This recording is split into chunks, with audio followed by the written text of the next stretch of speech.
পড়ছিলাম যে পাখি মন বোঝে না, কলমে মুন্নি আক্তার প্রিয়া। পর্ব সংখ্যা 15। রাহাতের সাথে আমার সময়গুলো কখনো রঙিন, কখনো সঙ্গীহীন কাটছে, তো কখনো আবার সঙ্গ দিয়ে।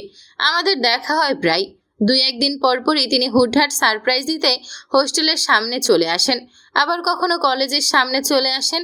মাঝে মাঝে তিনি ব্যস্তও থাকেন। ছুটির দিন এলে আমি মুখিয়ে থাকি কখন তার সাথে বাইরে বের হব, ঘুরতে যাব। তিনি প্রতি সপ্তাহে সময় দিতে না পারলেও চেষ্টা করেন।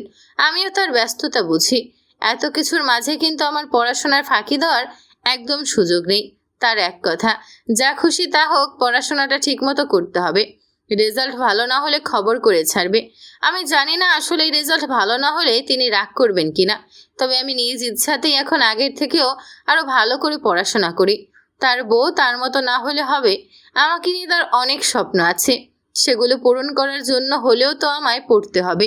সন্ধ্যা তখন মাত্র হয়েছে। আমি ইলেকট্রিক কেটলিতে চা বানিয়ে নিয়ে পড়তে বসেছি। তখন দেখলাম অদিতি বিষণ্ণ হয়ে জানালার পাশে দাঁড়িয়ে আছে। প্রথমে স্বাভাবিক মনে হলেও এখন তা মনে হচ্ছে না। সন্ধ্যার আগে থেকে এখানে দাঁড়িয়ে আছে মেয়েটা। এতক্ষণ কে এভাবে দাঁড়িয়ে থাকে? আমি বই আর না খুলে আগে ওর কাছে গেলাম। পাশে দাঁড়িয়ে নরম স্বরে ডাকলাম, অদিতি। অদিতি তৎক্ষণাৎ চোখের পানি মুছল। এরপর আমার দিকে তাকিয়ে মিথ্যে হাসি দিয়ে বলল, হ্যাঁ বলো। আমি বিস্ময় নিয়ে তাকিয়ে আছি ওর দিকে।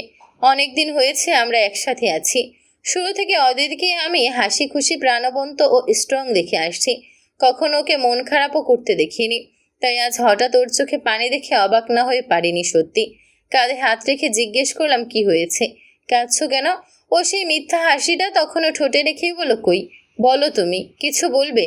অদিতির কাঁধ ধরে আমার দিকে ঘুরিয়ে বললাম, কি লুকাচ্ছ? কিছু না তো। বলো শুনি, কি হয়েছে? আমাকে শেয়ার করতে পারো, হালকা লাগবে। এই পর্যায়ে অদিতি গভীর শ্বাস নিয়ে বলল, আর হালকা? আমি নিজেই এখন নিজের বোঝা প্রিয়তা। মাঝে মাঝে ইচ্ছে করে মরে যাই। বিধাতা যে কেন আমাকে মরণ দেয় না। এমন প্রাণবন্ত মেয়ের মুখে এমন কথা মানায়? অদিতি কিছুদিন পরে এইচএসসি দেবে, আমার 1 ইয়ার সিনিয়র। তবুও আমি নাম ধরে ডাকি। এটা অবশ্য নিজেই বলেছে। কিন্তু ওর এত কিশোর দুঃখ, আমি সেটা বুঝতে পারছি না।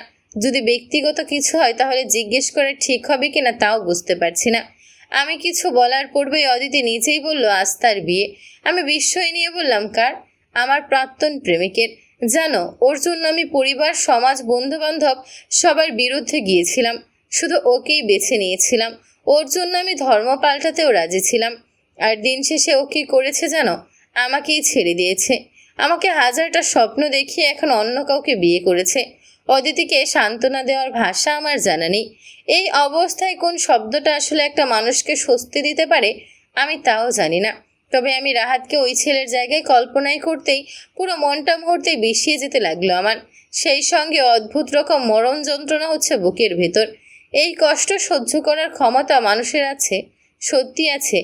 অদিতি হাউমাউ করে কাঁদতে কাঁদতে বলতে লাগলো, আমার এত ভালোবাসার বিনিময়ে আমি কি পেলাম প্রিয়তা? ভগবান যদি ওকে আমার নাই দিবে, তাহলে কেন ওর জন্য আমার মনে ভালোবাসা তৈরি করলো? ও যদি আমার সঙ্গে নাই থাকবে, তবে কেন আমাকে স্বপ্ন দেখালো বলো? আমি কিভাবে সহ্য করব আজও অন্য কারোর সাথে থাকবে? এর চেয়ে তো আমার মরণও ভালো ছিল। আমি অদিতিকে খুব শক্ত করে জড়িয়ে ধরে পিঠে হাত বোলাতে লাগলাম। কখন যে আমার চোখ থেকে পানি গড়িয়ে পড়তে লাগলো আমি বুঝতেই পারিনি। অদিতিকে কাঁদতে বারণ করিনি। কাঁদুক মেয়েটা। আমার ছোট্ট মাথায় কোনো শব্দ নেই। শুধু ফুপিয়ে বলতে লাগলাম, সৃষ্টিকর্তা কখনো আমাদের অমঙ্গল চান না, বরং আমরাই ভুল করি।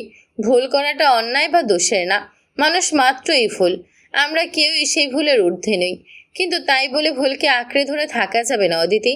এই সম্পর্কে তোমাদের মঙ্গল ছিল না বলেই পথ আলাদা হয়ে গিয়েছে, এটাই মেনে নাও। নিজেকে বোঝাও। তুমি তোমার সর্বোচ্চ চেষ্টা করেছ, এরপরও তাকে পাওনি। এখানে তোমার কোনো হাত নেই। আমরা সবসময় তা পাই না যা আমরা চাই। অতীতকে পেছনে ফেলে একবার সামনে আগাতে হবে। নিজেকে এবং নিজের মনকে বোঝাতে হবে। জানি বলা সহজ, মানা কঠিন, তবে অসম্ভব নয়, বিশ্বাস করো। অদিতি কিছু বলছে না, কাঁদছে তখনও। আমি ওকে বুকে জড়িয়ে আছি তখনও। আমার বারবার রাহাতকে হারানোর ভয় বুক ভেঙে কান্না পাচ্ছিল। সেই সন্ধ্যায় আমার আর পড়তে বসা হয়নি। অদিতির যেমন ঘুম হয়নি, তেমনি ঠিক অযাচিত ভয়ের রাতে আমারও ঘুম হয়নি। তার 3 দিন পরের কথা। অদিতি এখন আগের চেয়ে কিছুটা স্বাভাবিক। মন খারাপ থাকে, কিন্তু পড়াশোনা, খাওয়া দাওয়া, ক্লাস সবই ঠিকঠাক করছিল। সকালে আমি ক্লাসে যাব বলে রেডি হচ্ছিলাম। অদিতি ততক্ষণে রেডি হয়ে বের হবে। ওর কলেজ আমার কলেজ আলাদা, ক্লাস টাইমও আলাদা। সবসময় আমার আগেই বের হয়। আজও ক্লাসে যাওয়ার সময় হঠাৎ করে আমার সামনে এসে বলল, থ্যাংক ইউ প্রিয়তা। আমি কিছুটা বিস্মিত হয়ে বললাম, কেন? ও হঠাৎ আমাকে আরও অবাক করে দিয়ে আমাকে জড়িয়ে ধরে বলল, সেদিন আমার পাশে থাকার জন্য এবং এই 3 দিন আমাকে আগলে রাখার জন্য।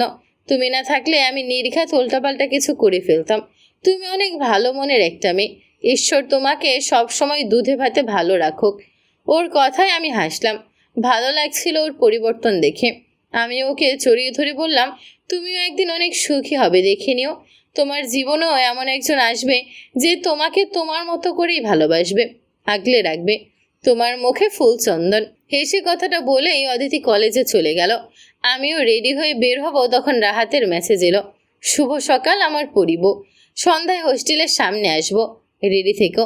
মেসেজটা দেখেই আমার মন ভালো হয়ে গেল। অদিতি তো মন ভালো করেছিলই, আর এখন মন দ্বিগুণ ভালো হয়ে গেছে। কেননা গত 2 দিন আমাদের দেখা হয়নি। ব্যস্ততার জন্য আসতে পারিনি সে, আর আমিও কোনো বায়না করিনি। বরং ওই সময়টুকু আমি অদিতিকে দিয়েছি। কিন্তু আজ দেখা হবে ভেবেই আমি আকাশে বাতাসে উঠছিলাম। সন্ধ্যায় আজ যখন কি পরবো বুঝতে পারছিলাম না, তখন অদিতি বলল, শাড়ি পরো, আকাশি রঙের শাড়ি, তাহলে তোমাকে দেখতে একদম আকাশ আকাশ লাগবে।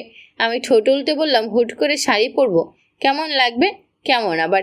বেশ লাগবে, তুমি এমনিও ভীষণ সুন্দর হয়েছে। আমি সত্যি বলছি। অদিতের মন ও কথা রাখতে আমি শাড়ি পরলাম, আকাশি রঙের একটা জর্জেট শাড়ি।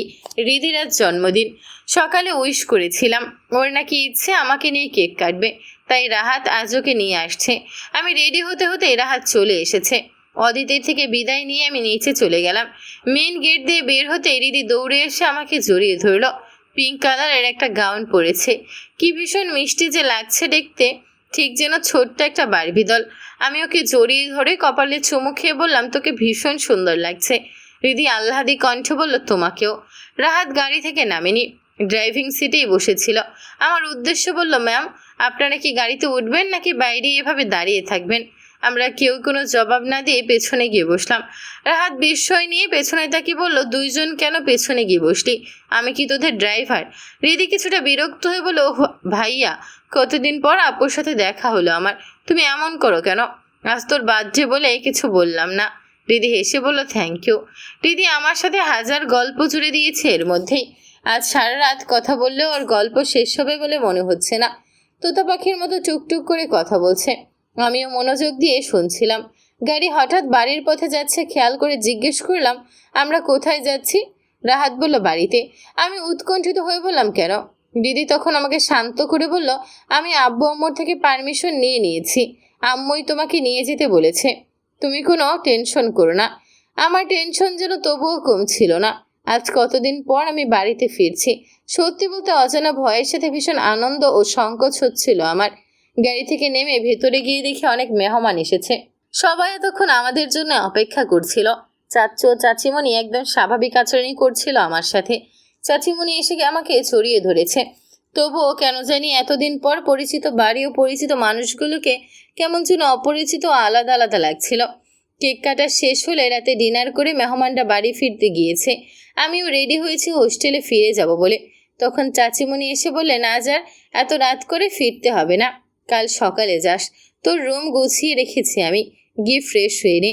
আমি রাহাতের দিকে তাকালাম, সে আমাকে ইশারায় থাকতে বলল। তাই আর কথা না বাড়িয়ে রিদিকে নিয়ে রুমের দিকে পা বাড়ালাম। রুমে গিয়ে দেখি সব পরিপাটি করে গোছানো আছে। ওয়ারড্রোবে আমার কিছু জামা কাপড় ছিল, সব যেন আগের মতো থেকেও কিছুই আর আগের মতো নেই। এক সেট জামা নিয়ে আমি একদম গোসল করে বের হয়েছি, তখন দেখলাম রাহাত মেসেজ করেছে, বিয়ের পর শ্বশুরবাড়ি এসে কেমন লাগছে। আমি লিখলাম, ভাগ্যিস আপনি বললেন এটা আমার শ্বশুরবাড়ি, নয়তো আমার তো মনেই থাকতো না। মনে থাকবে কিভাবে? বর ছাড়া কি আর শ্বশুরবাড়ির ফিল আসে? 2 জন আলাদা 2 রুমে মানে হয় কোনো? তাহলে যান, চাচু আর চাচিমণিকে গিয়ে বলুন আপনার বউ আমি, আমার সাথে থাকবেন আপনি। সত্যি বলবো? ইস না। রাহাত আমার শেষ মেসেজটা সিন করে রেখে দিল। আমি ফোন রেখে তোয়ালে দিয়ে চুল মুছছিলাম, তখন আবার তার মেসেজ এলো, দরজাটা খোলো। এই লোক কি পাগল? আমি গিয়ে দরজা খুলে দিলাম। তিনি বাইরে দাঁড়িয়ে আমার গালে টুপ করে একটা চুমু খেলেন। এরপর জড়িয়ে ধরে যখন রুমের ভেতর ঢুকছিলেন তখন আমার মনে হলো খুব আবছায়াভাবে আমি বাইরে চাচিমণিকে দেখতে পেলাম।